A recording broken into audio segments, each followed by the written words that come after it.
আকাশপথে রেমিটেন্স যোদ্ধাদের যাতায়াত সহজ করতে বিশেষ রেয়াতি ভাড়া ঘোষণা করেছে বিমান বাংলাদেশ এয়ারলাইন্স। দুপুরে এক সংবাদ বিজ্ঞপ্তিতে এ তথ্য জানানো হয়েছে।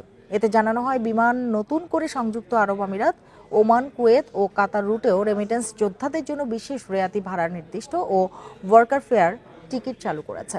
তবে বিশেষ রেয়াতি ভাড়া শুধু একমুখী টিকিটের জন্য প্রযোজ্য। বান্ডেল থাকলে প্রতি সেনমানিতে টাকা বাঁচবে। বিকাশ সেনমানি বান্ডেল কিনে জিতুন প্রতি লেনদেনে। সৌদি আরব ও মালয়েশিয়াগামী কর্মীদের জন্য আগে থেকেই ওয়ার্কার্স ফেয়ার বা বিশেষ ভাড়া চলমান রয়েছে। পাশাপাশি নতুন কয়েকটি রুটেও এ ভাড়া চালু করা হয়েছে। বিমান জানায়, প্রবাসীদের গুরুত্ব ও অবদান বিবেচনায় বিমান বাংলাদেশ এয়ারলাইন্স অতীতের মতো ভবিষ্যতেও রেমিটেন্স যোদ্ধাদের যাত্রা আরও সাশ্রয়ী, সহজ ও নিরাপদ করতে প্রতিশ্রুতিবদ্ধ। তাদের জন্য বিশেষ ভাড়া 2025 সালের 31শে ডিসেম্বর পর্যন্ত কার্যকর থাকবে।